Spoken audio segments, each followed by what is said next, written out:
more calls, I'm going to read this whole thing to you because it's funny. I mean, it's just absolutely hilarious, and I don't see it. People are buying that too. They think, oh, Gary Hunt is a patriot leader, a militia leader. He's not. He doesn't have a militia. He's not in a militia. He's not a patriot leader. He's a bullshit artist, is what he is, folks, and a provocateur. He has just spent most of the last few years trying to get patriots to do stupid things so that they can be discredited and laughed at and locked up and thrown in jail so that these socialists can have their new world order. Pretty soon there's not going to be anybody left to oppose it if you all keep going off the deep end and buying into all this crap. Oh, boy. Let me read you something here somebody posted to me on the internet. It says, in the past few weeks, Art Bell has been saying that a large object is following behind the Hale-Bopp comet and that it is larger than the Earth. Some of this info can be found on his homepage at www.artbell.com. He has also said that the object has been sending a warning radio message. It's warning us. It's coming to attack us, but it's warning us so we can get ready and kill it before it gets here. Yeah, that's something enemy armies always do. They always warn the other side, you know. He says, this all sounds very suspicious, and it may be in line with scenario number 5 from Behold a Pale Horse. That's my book, folks, and that's exactly what it's in line with. This seems to be a plan to bring the masses to believe that an alien threat is upon us. Also, Mr. Bell has refused to discuss Freemasons on his talk show and is promoting global positioning systems to the public. His radio audience is said to be about 10 million through over 60 affiliates, and the broadcast is in the very early morning hours, and people just rave over this stuff. They think it's the cat's meow. 520-333-4578 is the number. I think I'm going to read this from Gary Hunt so that you'll all be able to know what it is that I'm talking about here. This is from Gary Hunt, the Outpost of Freedom. Actually, it's the Outpost of Entrapment, ladies and gentlemen. It's called Terrorism or an Act of War. Listen very carefully to the bullshit that Gary Hunt is spreading around now to everybody, and they're reading it and calling it a stroke of genius. Dresden, Germany, February 1945, a series of Allied bombing raids resulted in virtual firestorms, nearly destroying this city, which dated from the early 13th century, along with many of its centuries-old architectural landmarks. 135,000 people, the vast majority being women and children, died during these raids. August 1945, Hiroshima, Japan, 3/5 of the city destroyed, along with 75,000 people, mostly women and children. Just a few days later, another atomic bomb was dropped on Nagasaki, destroying half the city and killing another 75,000 people, again mostly women and children. These 3 events killed 285,000 people, yet they were acts of war and were intended to end World War II.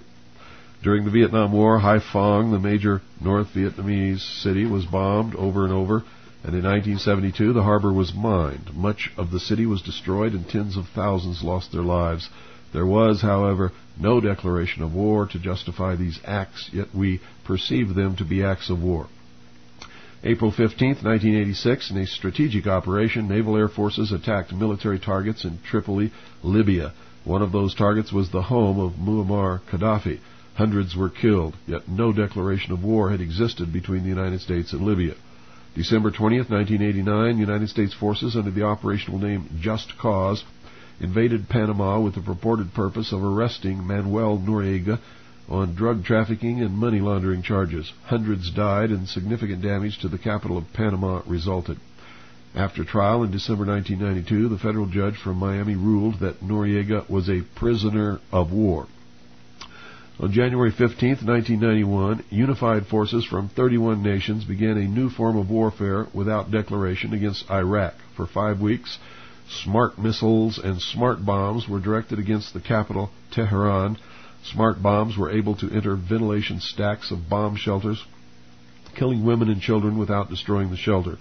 Cruise missiles traveled hundreds of miles to explode close to their targets, killing tens of thousands of civilians in this new game of attrition. Never, however, a treaty of peace, for there was never a declaration of war. These acts are not considered to be acts of terrorism, for they occurred during the course of a war. It is quite clear that during a war, acts which might otherwise be considered below the dignity of man can occur and be accepted as a consequence of war. If there is a war and thousands die, those deaths are written off as a consequence of war. Even without the accepted norm of a declaration, war can be waged against innocent civilians with no effort made for discrimination of targets. Now remember, folks, this is not me saying this. This is Gary Hunt. I'm reading from a letter that he posted on the Internet. Since the declaration of war has become an unnecessary act, perhaps we can find a way of determining when a war exists by other means. In the academic American Encyclopedia, under court, we find that courts fulfill three important functions. One, they resolve disputes that, while often routine, are crucial to those involved. Two, they provide protection from illegal actions by government and individuals. And three, occasionally they resolve disputes of great political and social significance. Clearly, then, under a normal circumstance, protection from illegal acts by government should leave the government open to be punished by the court. It might then be said that if government can commit illegal acts with impunity, that a state of war exists. No judicial process will hold the victors to task. Justice must be set aside during time of war, which is clearly affirmed in the Constitution. Article 1, Section 9, Clause 2, dealing with habeas corpus, and Article 5, Bill of Rights, dealing with exemption from grand jury process. So perhaps war, since declarations have become a thing of the past, can best be determined by the fact that no trials are held to determine justice or injustice for the deaths that are a consequence of hostile action. How else in this modern age can the determination be made that a war even existed? This being the case, perhaps we should look around and see if there are other wars going on, perhaps at this very moment. Maybe we should start back in August 1992.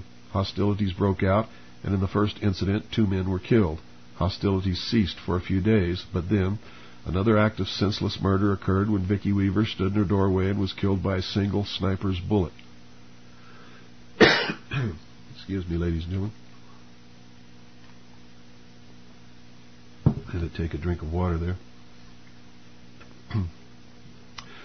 Well, this was clearly not a war, since a trial was held. Unfortunately, even though 3 people were killed, none were found guilty. This, then, must be a war, because war crimes trials were held, but the heinous offender could not be identified. You see this convoluted logic, folks? Just a few months later, another war began. This war lasted 51 days, and the subsequent war crimes trials were held almost a year later. We know that this was a war because 9 people were found guilty of killing or other related acts of complicity, 4 men who were dressed and equipped as soldiers. Now, the enemy soldiers killed in these 2 incidents had some common ideologies, and they had other ideologies that were at opposite ends of the spectrum. That, however, was true from World War II to Operation Desert Storm. It is the side that you take that determines which side you are on during a war. Whoop-de-doo. He had to write this whole letter to determine that. We can determine which side each side was on in these last 2 incidents by looking at a couple of factors. I don't have to look at anything. I know the Branch Davidians were the Branch Davidians and the other ones were the Nazi jackbooted thugs. By looking at a couple of factors. First was the uniform. One side chose black military uniforms, complete with web gear, automatic rifles, tanks, helicopters, grenades, and other modern implements of the game of war. The other side wore normal clothes, jeans, dresses, sneakers, etc., and used simple legal weapons. They also sought refuge in their home and place of worship. The final indicator is that they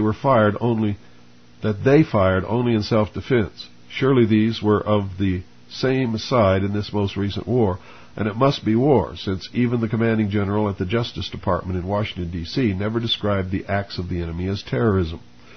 On April 22, 1993, I left Waco after 47 days to return to Florida. He also left with a copy of our press credentials that he stole from us. I remember that I was somewhat dumbfounded by the events of April 19th, and until I returned to Waco in mid-May, had not been able to sort out certain thoughts. When I returned to Waco and finally stood on the concrete that was once the floor of the Mount Carmel Church, I looked around and saw partially burned remnants of utensils, clothes, books, letters, and toys, indicative of the lives once lived and since lost here. I recalled similar situations in Vietnam and realized finally that there was a state of war here in the United States of America.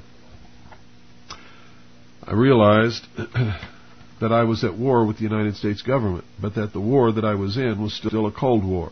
Not so for those who died in those ashes, but for many, a state of war had begun.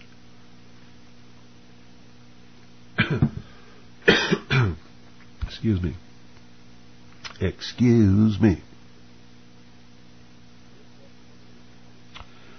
Then comes another group of soldiers, jeans, slacks, driving cars and trucks, not tanks, and counter these previous self-defensive acts of war with an act that is a bit more offensive, but no more so than the initial acts the